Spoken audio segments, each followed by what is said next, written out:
Hi, welcome to the next video. Let's continue where we left off. Okay, so next is the laws of exponents. Okay, laws of exponents. So if x and y are real numbers, and little r is rational, then 1 e to the x plus y is equal to e to the x times e to the y. 2 e to the x minus y is equal to e to the x over e to the y. And then 3 e to the x to the r is equal to e to the rx. Okay, so these are three laws of exponents. If x and y are real numbers and r is rational, meaning r is a fraction, then 1 e to the x plus y equals e to the x times e to the y. 2 e to the x minus y is equal to e to the x divided by e to the y. And 3 e to the x to the r is equal to e to the r times x. Okay, so those are three laws of exponents. Okay, so the proof is the following. Okay, so let's prove the first law first. Okay, so if you have ln of e to the x times e to the y, then the first law of logarithms tells you that that's ln of e to the x plus ln of e to the y. Right? But now by the cancellation equations, ln of e to the x is x, and plus ln of e to the y, which is y. That's by the cancellation equations, right? And so what we just showed is that ln of e to the x times e to the y is equal to x plus y.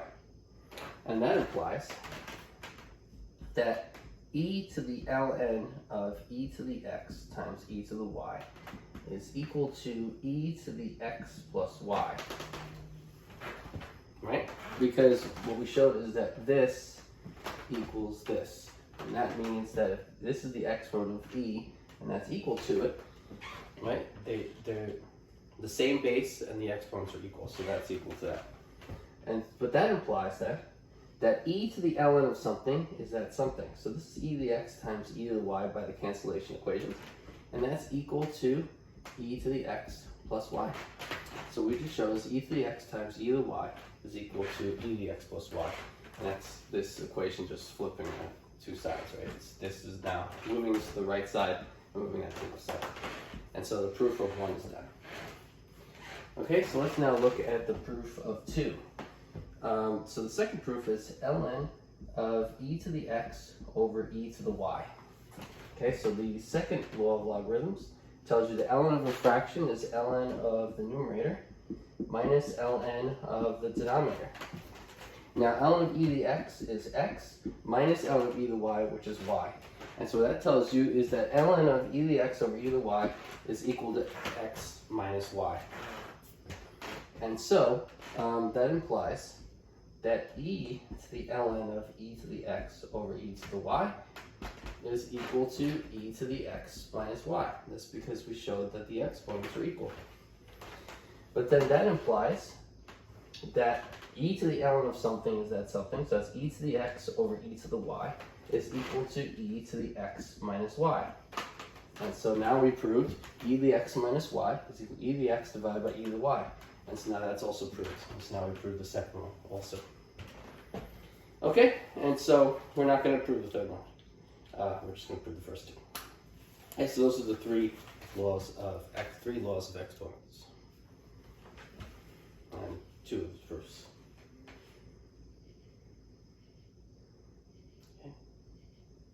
Okay, so I'll wait a moment so you can look at the board for a second. Okay. Good. Okay, so let's keep going. Just erase this.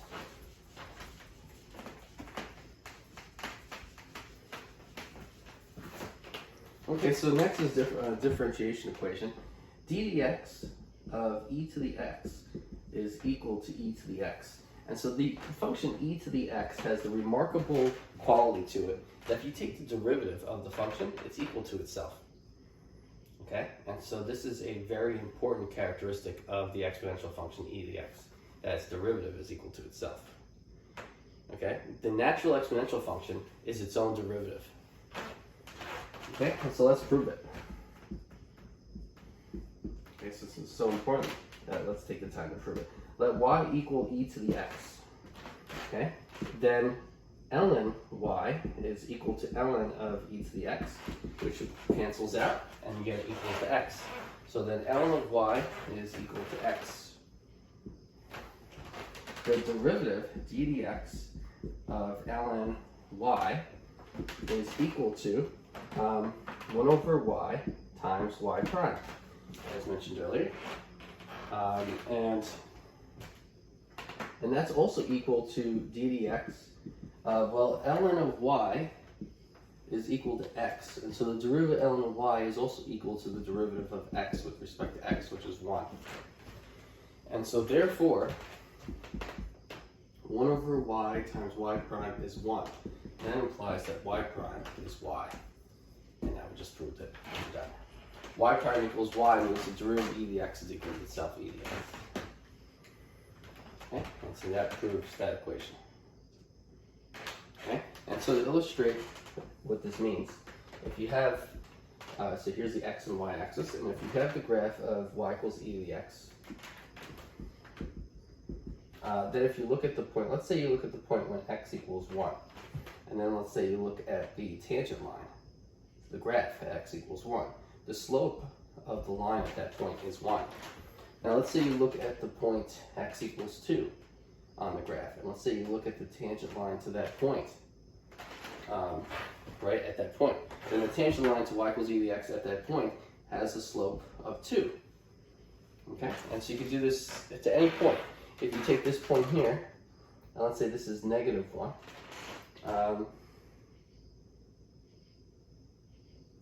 Sorry, my mistake. The slope is not 1. If x equals 1, the slope is e to the 1. Sorry, if x is 2, the slope is e squared, because it's e to the x value. Okay, so good. Okay, so I caught that. So then here, if you take the slope of the tangent line at negative 1, the slope m is e to the negative 1. That's 1 over e. Okay, there we go. Okay, so that's what y prime equals y, or the derivative of e to the x equals e to the x means. If you take the slope of the tangent line at a point, then the slope is equal to the height of the function at that point, or e to the x. Okay? Okay, good.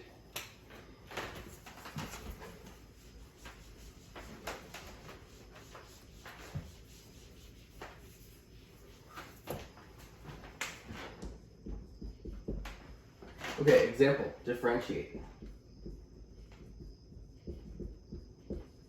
Example, differentiate the function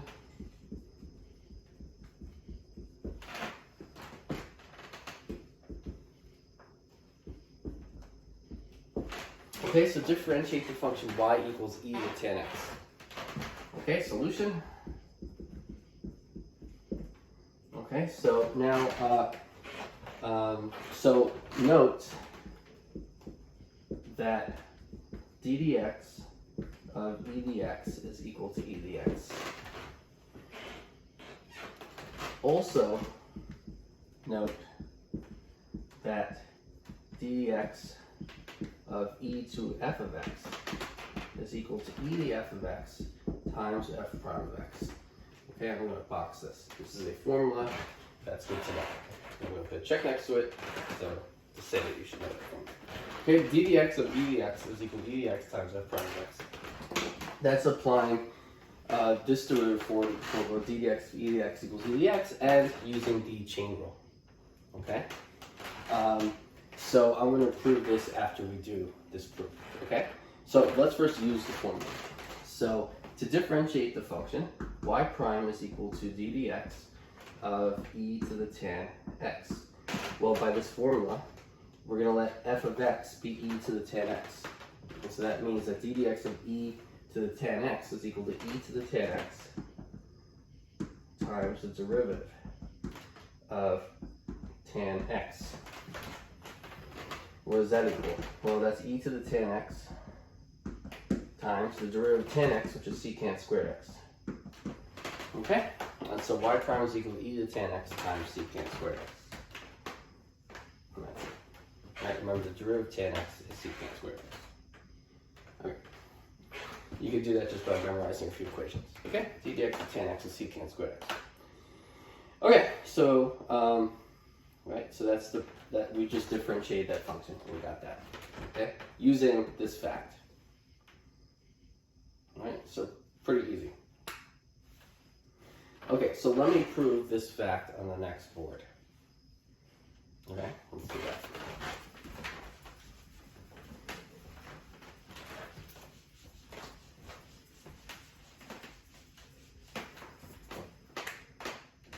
Okay, so the claim is that the ddx of e to the, let's use f. I like f of x more than g of x. The ddx of e to the f of x is equal to e to the f of x times f prime of x. Okay, so let's prove that. Proof the claim.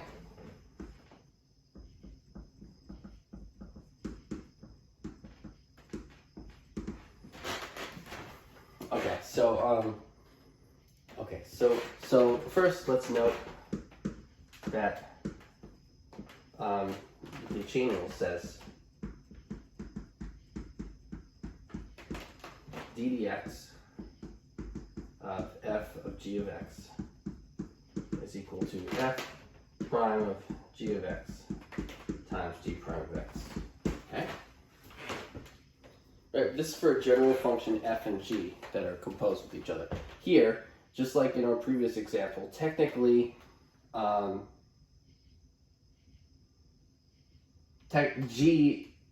f is going to be the g here, okay?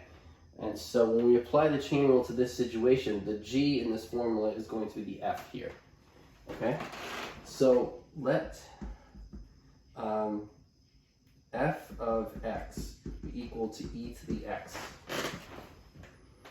okay? Then f of g of x is equal to, well, f takes the input and it says that's equal to e raised to the input. So if the input here of f is x, you get that's equal to e to the x. So f of g of x is just e to the g of x. Right? You're just taking the input of f and saying that thing is equal to e to the input. Okay, so the input is g, so that's equal to e to the g of x. Okay?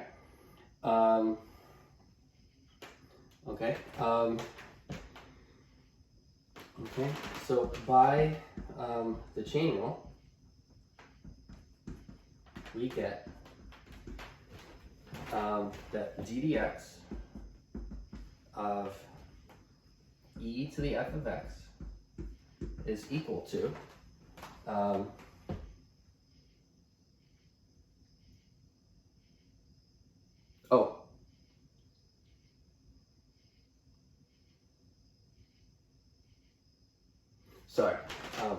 let g of x be e to the x, then g of f, I was rewriting it like this, we're switching the order now.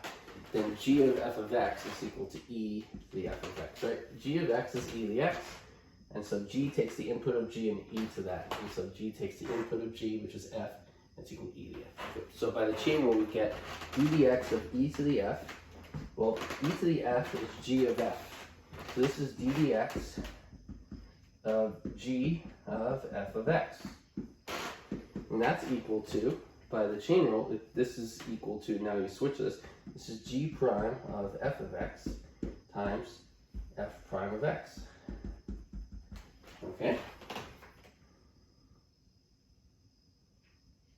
Okay? Well, remember, g is a function, e to the x is a function whose derivative is itself. So I'm going to put this on the side here, right? G of x is e to the x. G prime of x is also e to the x, right? The derivative of e to the x is itself e to the x. So g prime of x is e to the x. G prime is a function that if g prime of something is equal to e raised to that something. And so that's equal to g prime of f of x g prime of f of x is equal to e to the f of x. So that's equal to e to the f of x. This is e to the f of x times f prime of x. That's what we just showed. We showed that d dx of e to the f of x is equal to e to the f of x times f prime of x. That's the claim. And we just proved it, and that's the proof of the claim. Okay? That's it. All done. Okay, good. Okay, so let's keep going.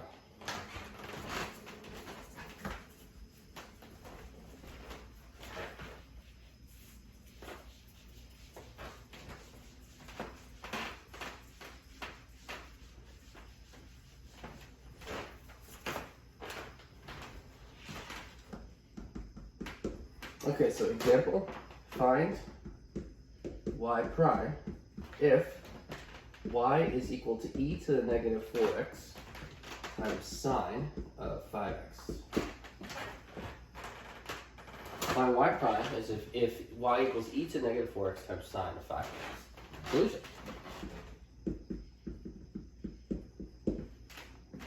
Okay, so y prime is equal to the derivative, or d dx, of e to negative 4x times sine of 5x. Okay, so we're going to use the product rule here. So remember, the product rule says is that d dx of f times g is equal to f times g prime plus g times f prime. Right? That's the product rule. d dx of f times g is f equal to f times g prime plus g times f prime. Okay? So here we can say this is f and this is g. F is e to negative 4x and g is sine of 5x. And so what the product rule says is that it equals the function f times the derivative of g, which is the derivative of sine of 5x, plus g, which is sine of 5x, times the derivative of f, which is times d dx of f, which is e to negative 4x. Okay? Okay, so we just use the product rule for this equal sign. Okay? Okay, so I'm going to have to erase this. It's getting away with the rest of the solution, the rest of the proof. This is equal to e to negative 4x times, now the derivative of sine of 5x. So again, using the chain rule, right? The chain rule, I'm going to put over here. The chain rule, remember, says that d dx of f of g of x equals f prime of g of x times g prime of x. Right? That's the chain rule. Okay?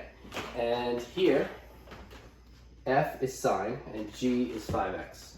So let's say f of x is sine x. G of x is 5x. Okay? So d dx, I guess I'm going to have to use different. F of y equals sine y, because technically the input of f is the output of g.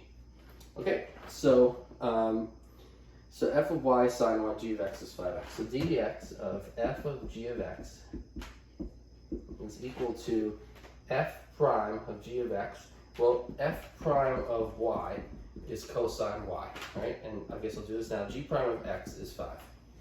Right, so this is f prime of g. So f prime of g of x is equal to, just plug g of x for y, so you get cosine of g of x. Okay, so cosine of g of x is f prime of g of x. So this is equal to cosine of g of x. G of x is 5x, so it's cosine of 5x times g prime of x, which is 5. Okay, so d dx of f of g of x is cosine of 5x times 5. This is d dx of f of g of x. F of g of x is sine of g of x, which is sine of 5x. Right? This is d dx of sine of 5x. So d dx of sine of 5x is equal to 5 cosine 5x. That's 5 cosine of 5x. Okay. It's writing all the steps down. Then this is plus sine of 5x times, okay? So this was all an explanation for saying this is that, okay? Now, I'm going to erase this again. Something else. This is a justification for that. Now, again, there's the chain rule there. Now let's use the chain rule for this one. Actually, we already have a formula for this one, right? The formula for this one is d dx of e to the f of x is equal to e to the f of x times f prime of x, right? So we have that formula. We got that formula from the chain rule. And now we have, so now e to negative 4x is e to the f of x, where f of x is negative 4x. So d dx of e to the negative 4x is equal to e to negative 4x times the derivative of negative 4x, which is negative 4.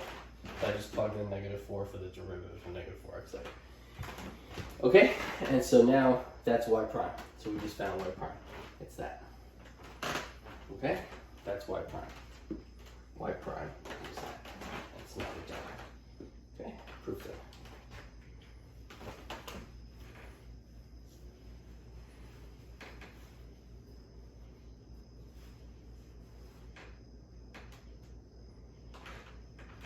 Okay, good. Okay, so that's that example.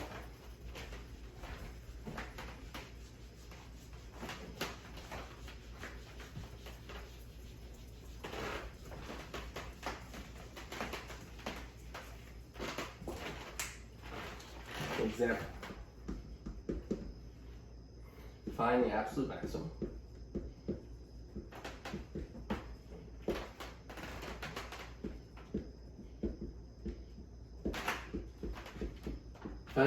maximum value of the function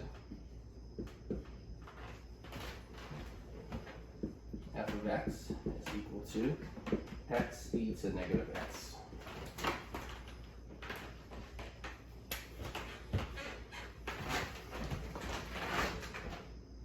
Okay, good. Sorry, you wanted to check the camera to make sure it was working. So this example is find the absolute maximum value of the function f of x equals x times e to negative x. So solution, let's first find the derivative. So f prime of x is equal to the derivative d dx of x e to negative x. Using the product rule, where this is the first function and that's the second function, it's x times the derivative of the second function, which is e to negative x times negative 1, plus the second function times the derivative of the first function, which is 1. So that's f prime of x. Okay, and so that's equal to, let's factor this out. I'm going to factor out the e to negative x because it's in both expressions. So if I factor out e to negative x, I get a 1 minus x here. So f prime of x is equal to e to negative x times 1 minus x. Right? Now let's set f prime of x equal to 0. Okay? We know that e to the x is positive for every x. That means for every x. I guess I won't use this multiplier. For every x. Okay? So e to the x is positive for every x. Well, e to the negative x then is also positive for every x. Right, so if you can raise e to any power, any real power, and it be positive, then e to negative x is also positive for every x, right? Then you would just, negative of something would still be a power that would have to be positive. Okay, so this is always a positive number. That thing is always positive. And so if f prime of x is e negative x times 1 minus x, and you're setting it equal to 0, you're finding the values of x that make f prime of x equal to 0. Well, e negative x is always positive no matter what x you choose. And so that means the only way a product of two real numbers is 0 is if one of them is 0. And so that means the only way that this product can be 0 is if 1 minus x is 0. And so that implies that 1 minus x is 0. That implies x equals 1. So the only value of real number x that makes f prime of x equal to 0 is x equals 1. So what does that mean? Well, this was for f prime. So here's x and here's f prime of x. What that's saying is that when x equals 1, that means the derivative is 0. Right? okay? And the derivative is e to the negative x times 1 minus x. F prime of x is a continuous function, okay? Let's plug in x equals 2, okay? If x equals 2, you get a positive number times 1 minus 2, which is a positive number times a negative number. F prime of 2 is equal to e to the negative 2 times 1 minus 2. This is a positive number, that's a negative number, so that's negative. So f prime of 2 is negative. Well, if it's negative at one point, f prime is a continuous function, right? And so this is not the graph of f prime, it's just to illustrate something. If this was a continuous function, and you knew that the function was 0 here, here, here, and here, and here. Those are where the function crosses the x-axis. That's where the function is 0, right? I have to draw the graph of this function without lifting my hand.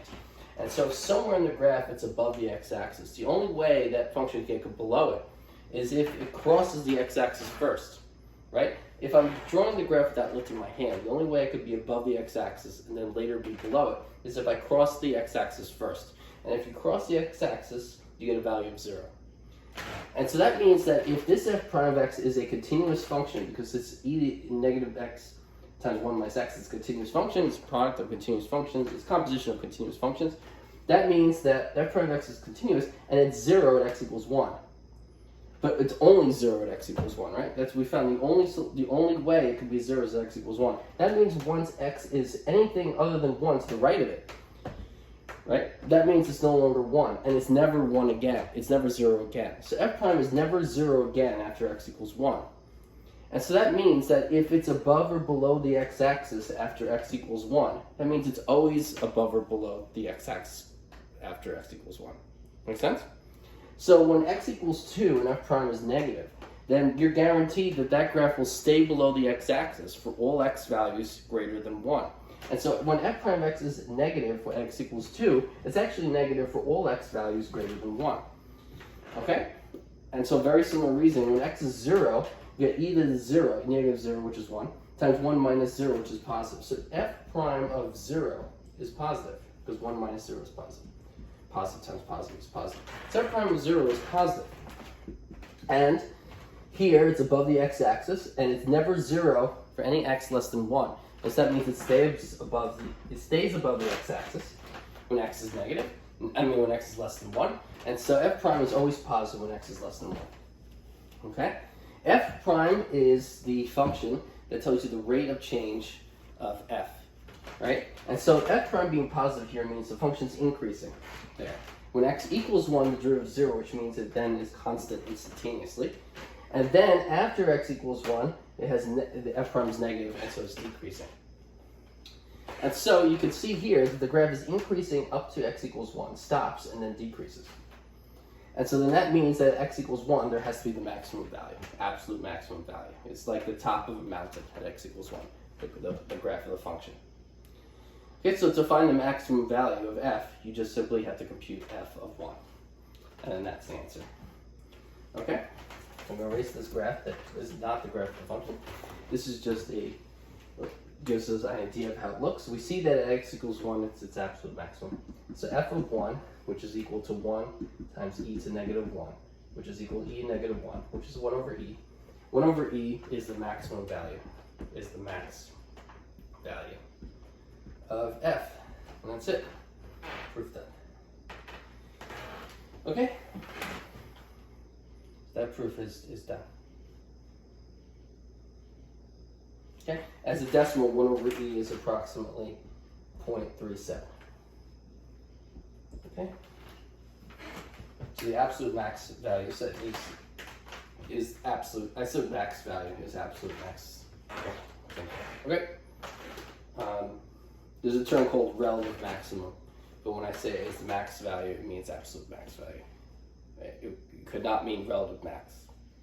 Okay? Next example.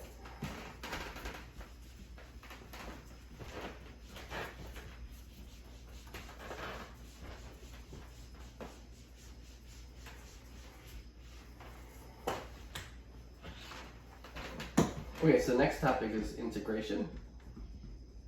Okay, good. Okay, so next topic is integration. So the fact that the derivative d dx of e dx is equal to e dx, that implies that the antiderivative e dx dx is equal to e to the x plus c. Okay? So since the derivative of e dx is equal to e dx, the most general antiderivative of e dx is e dx plus c, right, where c is a constant. Okay? Okay. Next example. Evaluate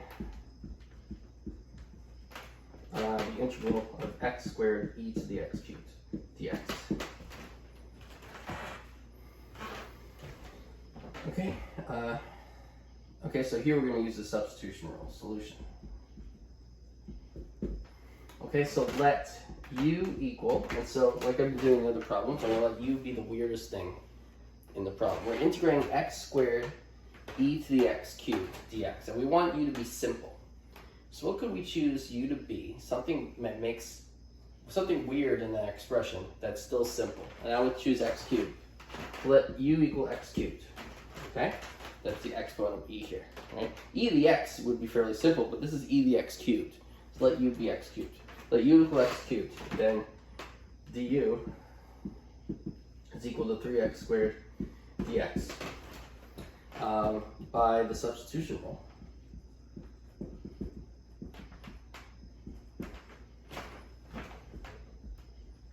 We get the integral of x squared e to the x cubed dx is equal to, well, let me rearrange the terms. So that's equal to e to the x cubed times x squared dx. E to the x cubed is e to the u, right? But this x squared dx, I need a 3 here, so I'm missing a 3. Right, so the question is, what am I missing? What do I need? It's a 3. So let's leave some space here. So this equals the integral of e to the x cubed, and I need a 3 here, so I can substitute du for 3x squared dx. So I put a 3 here, and I have 3x squared dx. But putting a 3 here means I'm multiplying this by 3. And so to fix that, I also multiply the outside by 1/3. When you multiply an integral by 3 and then by 1/3, you keep the value of the integral the same. But now I have 3x squared dx here, and I can substitute that for du. And the x cubed here is u. Okay, so it's 1/3 integral of e to the u du. Okay, so using u substitution, that's equal to 1/3 e to u du. Integral of e to du. And so the integral of e to the x dx is e to the x plus c. So the integral of e to the u du is e to the u plus c. Okay, and so 1/3 integral of e to the u du is 1/3 e to the u plus c. And that's equal to u, I said was x cubed. So this is equal to 1/3 e to the x cubed plus c.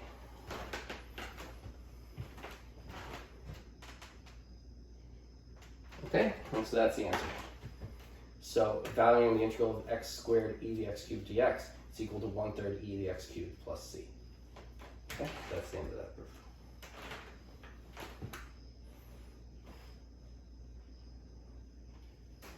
Okay, good.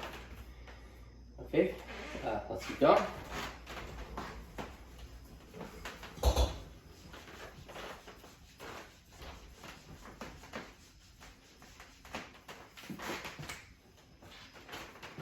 Example. Find the area under the curve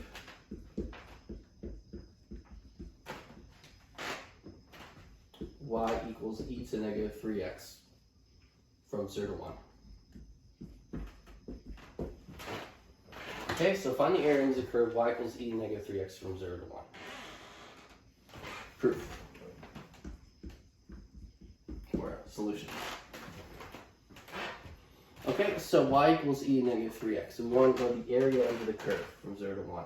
So the area that we speak of is equal to the integral from 0 to 1 of this function e to the negative 3x dx.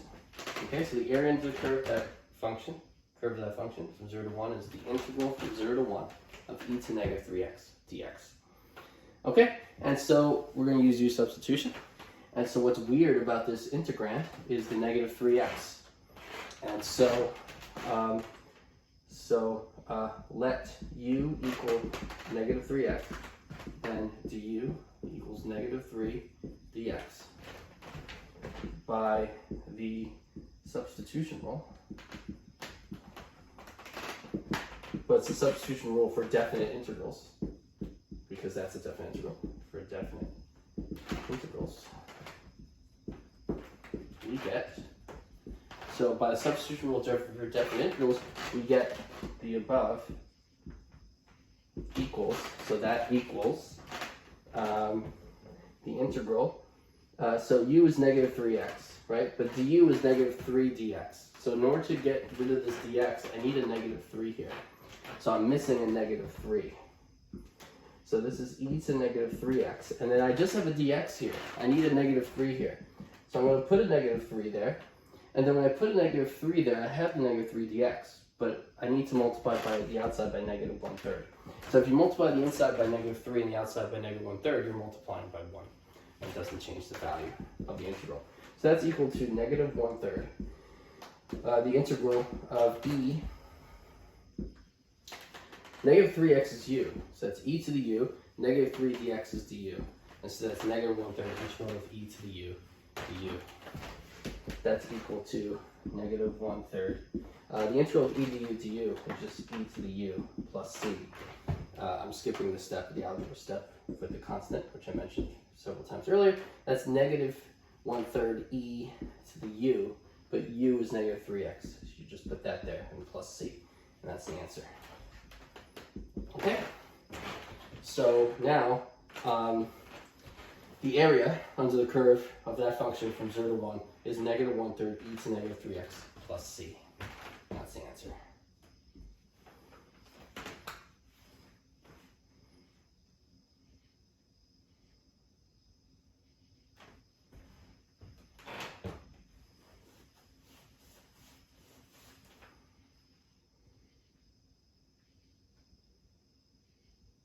Oh, wait, sorry. This is a definite integral. I thought I was computing in different integrals. So here, we're still, this is still 0 and 1. Here, when I switch to u, when x is 0, u is 0. Sorry,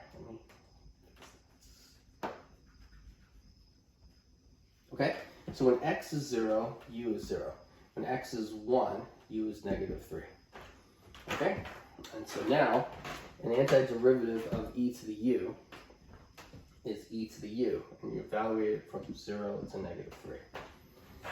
Okay, and it's negative 1/3 times the antiderivative of e to the u, which is itself, divided from 0 to negative 3. And so that's equal to negative 1/3 times e to negative 3 minus e to the 0.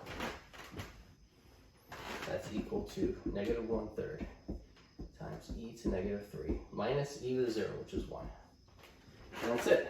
So I'm actually going to get rid of the negative by taking the negative both of them. And you get 1/3 times 1 minus e to negative 3. And that's the answer. Okay, so we're computing a definite integral here, not an indefinite one. Okay, we're using substitution rule for definite integrals. Okay, and now, okay, so that's the answer. Okay, camera. Good. Okay, perfect. Okay, so there you go. So this is the proof of that, and that is the end of 5.3.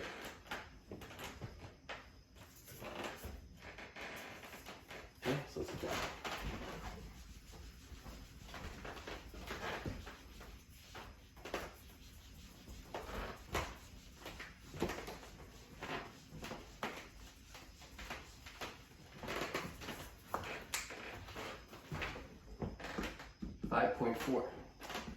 General logarithmic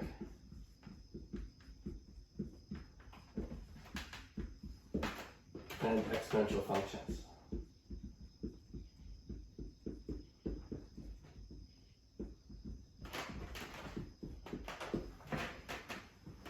So 5.4, general logarithmic and exponential functions.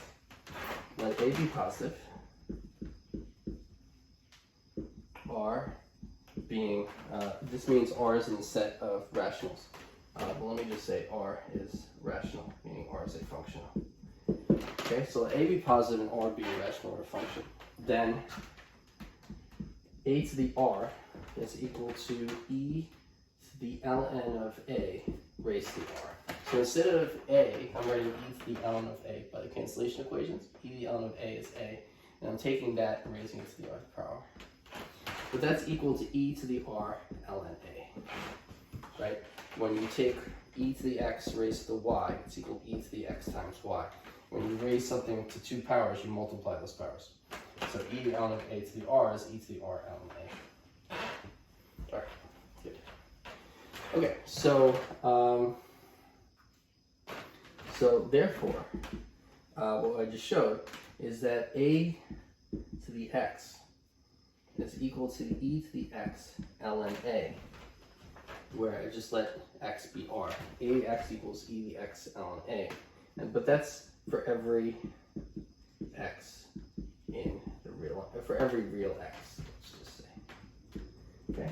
So the fact that it's true for every rational one can say it's also true for every real x. Okay? That's one up there. Okay, example.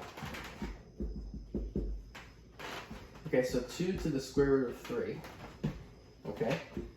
So what's interesting, I find interesting here, is that when you think of exponents, when I was younger, right, 2 cubed is 2 times 2 times 2, which is 8. And that makes sense, right?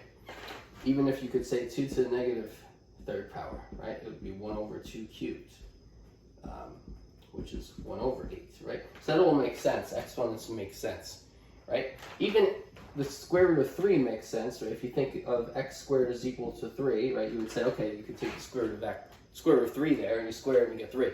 That all makes sense, right? Saying that the square root of 3 is a solution to that equation, and saying something like 2 cubed is 8, that those two things make sense. But now think of this. What is 2 raised to the square root of 3? That's weird, right? So you can visualize in your mind that the square root of 3 is the solution to x squared equals 3, right? And that makes sense to a lot of people. And 2 cubed equals 8 also makes sense. You multiply 2 by itself 3 times, you get 8. And that makes sense, right? And 2 to the negative 3, 1 over 8, right? But 2 to the square root of 3, what does that even mean, right? But you might believe that there is a 2 raised to the square root of 3, right? You might even agree with me that that should equal something, right? That should equal something. But what, right? The question would be, what does that equal? So that's kind of interesting, right? Another way to believe that this 2 to the square root of 3 exists is that if you look at the square root of 3, right, it's between 1 and 2. The square root of 3 is between 1 and 2, right? And if you take 2 to a power x, I think you agree with me that as x gets larger, 2 to the x gets larger, right? And it covers all the numbers between it. So if you have 2 to the first and you have 2 squared, then if you raise the power of x between 1 and 2, it's getting larger, right? 2 to the first is getting larger as 1 becomes 2. Okay, well then, let's look at 2 to the first is less than 2 to the square root of 3, less than 2 squared, right? 2 to the first makes sense, 2 squared makes sense. That's 2 and that's 4. And so as the exponent gets larger, we're going from 2 to 4. Somewhere between 1 and 2 is the square root of 3. And so somewhere between, as you increase the real number 1 from 1 to 2, you get to the square root of 3. And so somewhere between 2 and 4 is 2 raised to the square root of 3, right? Do you agree with me? Right? So I just find these little things interesting, believing that 2 raised to the square root of 3 exists. Okay, so anyway, 2 raised to the square root of 3 by this formula is actually e to, that's the x there, e to the square root of 3 ln of 2. Okay? And, well, what's the square root of 3 times ln of 2? Okay, you plug that in your calculator, you get 1.2, about 1.2. And so if you take e raised to the 1.2, you get 3.32. So actually I wanted to go into a deeper discussion about what 2 raised to the square root of 3 really is, but we can't really do that in the scope of this course because it would involve some other stuff. But it was just interesting to look at that for a brief second, right? 2 raised to the square root of 3, you can calculate with that formula and get 3.32. Okay? Which falls right in line with what I said here, right? 2 is less than 2 raised to the square root of 3, less than 4. That's what should happen, and we get 3.32. And so we believe that, in fact, it's about 3.32. It seems to fit. Okay? with other math we do. Okay, so we have this formula, a to the x equals e to the x ln of a for every real x. Okay. Now, technically, what you do is you take real numbers that approach the square root of 3, like you could use decimals, and then you take 2 raised to those decimals. You get a sequence of numbers, and then those sequence of numbers are approaching 2 raised to the square root of 3. But it's more complicated. Okay.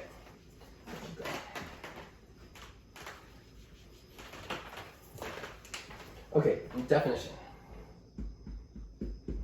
So that has a technical definition, 2 raised to the square root. Okay, definition. The function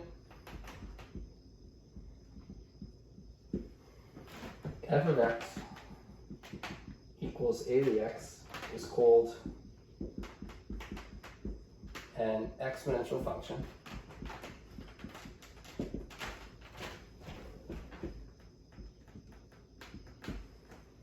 with base a. Okay, so the function f of x equals a to the x is called an exponential function with base a.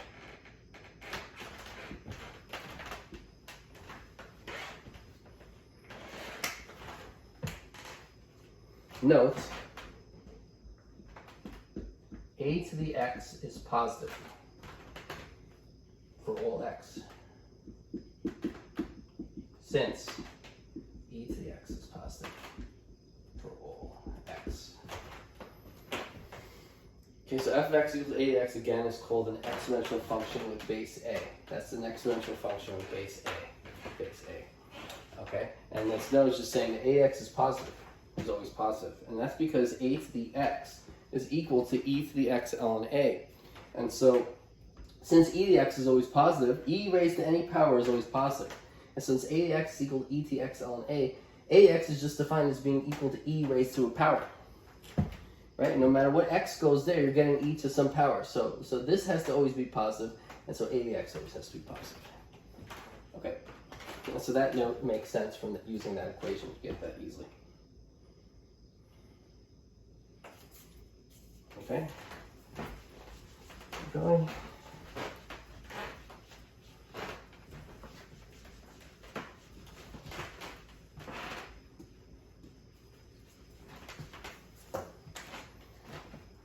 Now,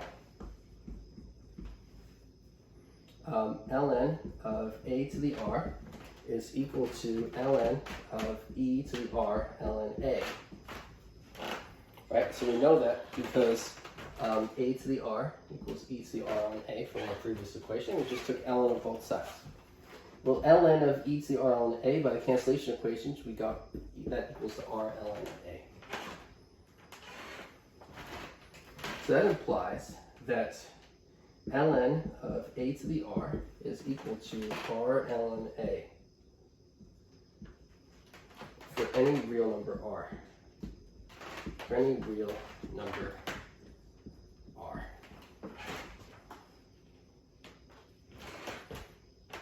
Okay, so we get that. ln of a to the r is equal to r times ln a for any real number a.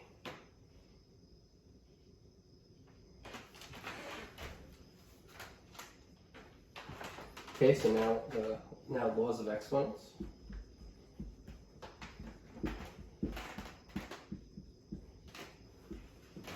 Okay, I'm going to erase this. Okay. Laws of exponents.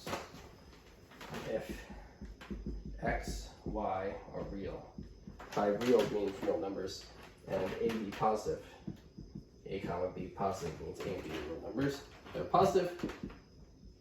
Then we have the following 4 laws of exponents. 1, a to the x plus y equals a to the x times a to the y.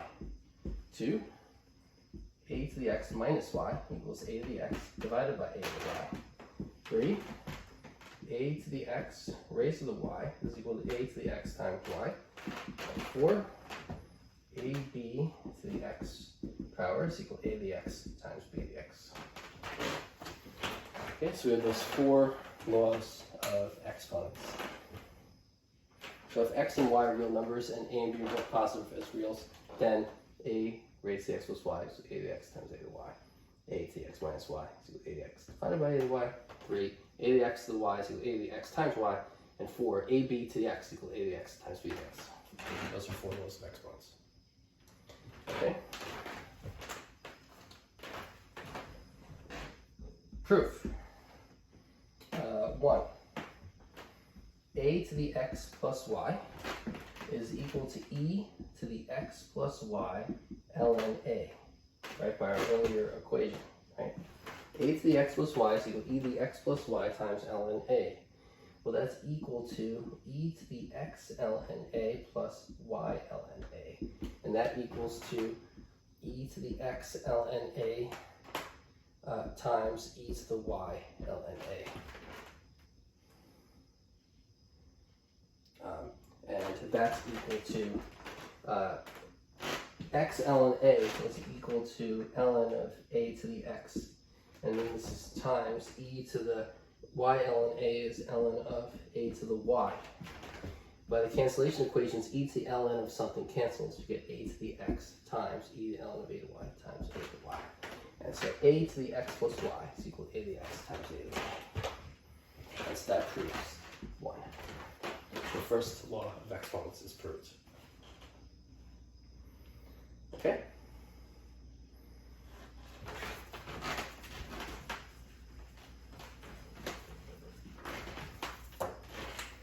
Okay, 2. A to the x minus y is equal to e to the x minus y ln a. By the earlier equation, that's equal to e to the x ln a minus y ln a.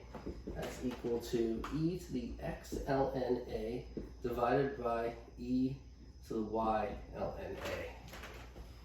Right? By the second law of logarithms, by the law of exponents for e. Then this is equal to e to the ln of a to the x ln of a is ln of a to the x, divided by e to the y ln a is ln of a to the y. Right? Okay?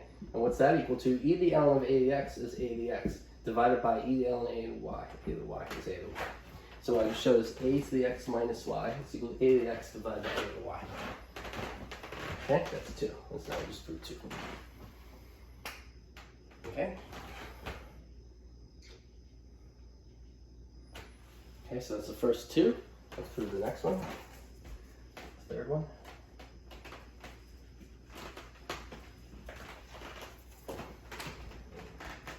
Three. Okay. So a to the x raised to the y is equal to e to the y ln of a to the x. Okay, here the base is a to the x, not a. So the base is a to the x and the exponent is y. So it's e to the y ln of the base a to the x. Okay, and what that's equal to is now e to the ln, and now I can move the y as an exponent of what's in here. So you get a to the x raised to the y. So e to the y ln of a to the x is equal to e to the ln of a to the x raised to the y. That equals, by the cancellation equation, e and ln cancel, and you just get what's in here, which is a to the x raised to the y. So a to the, oh wait. Am I trying to?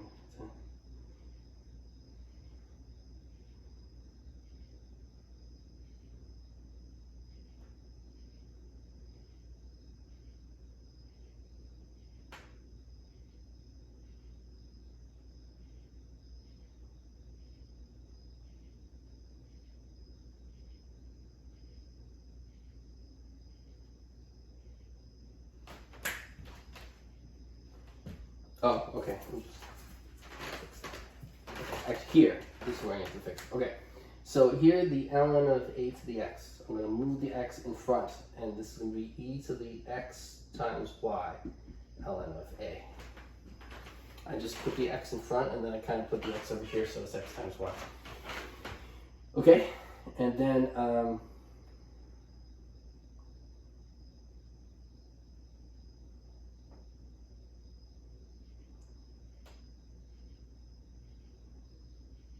Okay, and then so by our definition earlier, this is the base a to the x times y. Okay, e to the x y ln of a is equal to a to the x times y. And so a to the x raised to the y is equal to a to the x times y. That's the third one.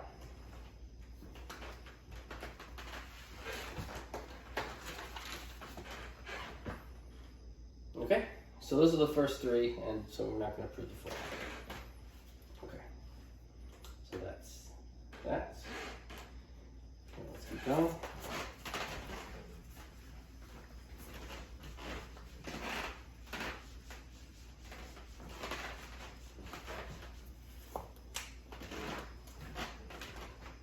So ddx of a to the x is equal to a to the x ln of a. That's another formula. So that's, check next to that, know that also. ddx of a to the x is equal to a to the x ln of a. Okay. Proof. Let's prove this also. Okay. ddx of a to the x is equal to ddx of using the other form we have, that's e to the x ln a, right? Because we know a to the x is equal to e to the x ln a. And now, using the chain rule with e to a power, the derivative, remember, we already know this, ddx of e to the f of x is equal to e to the f of x times f prime of x. ddx of e to the f of x equals e to the f of x times f prime of x. So here the f of x is x ln a. So e to the x ln a times the derivative of that exponent. What's the derivative of x ln of a? It's ln of a. This is just, for instance, the derivative of 3x is 3, right? Instead of 3, ln of a is a constant. So ddx of x ln a, it's just ln of a, the constant ln a times x. So the derivative of that is just the constant in front of x, which is ln a. Okay? So derivative of e to a function is e to the function times the derivative of that function. And this case is just ln a. So I just showed us that ddx of a to the x is equal to, one last step. Okay? E to the x ln a. That's the same as a to the x, and that's times ln of a already. So, okay, this is this. So then, what I showed is dx of a to the x is equal to a to the x times ln a. And so that proof is done right there. And so that proves that equation.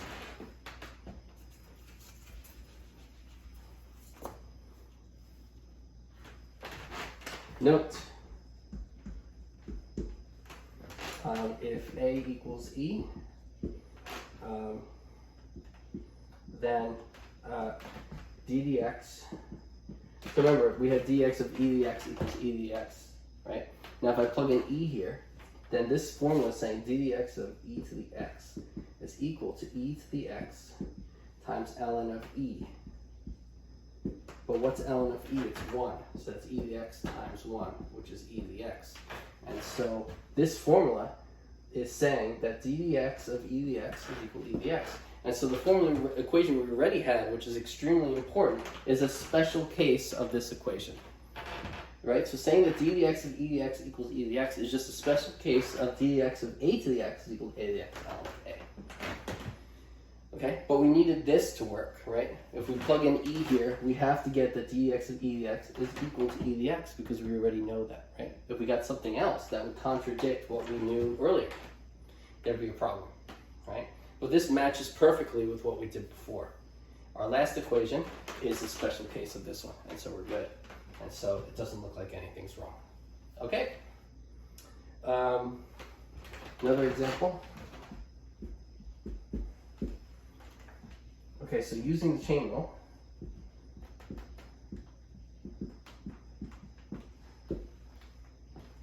we get that ddx of 10 raised to the x squared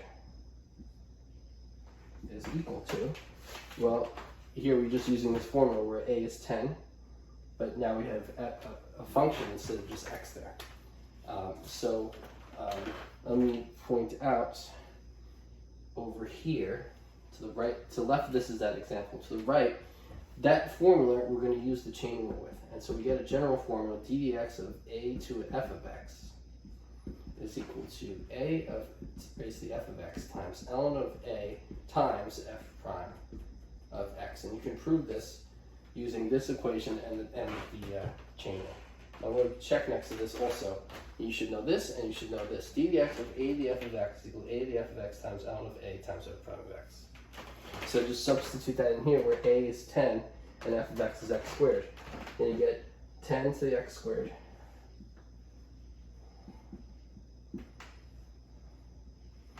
10 to the x squared times ln of a, which is 10, in this example, times the derivative of f times the derivative of x squared, which is 2x.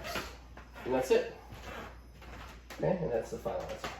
So d dx of 10 to the x squared is equal to 10 raised to the x squared times ln of 10 times 2x.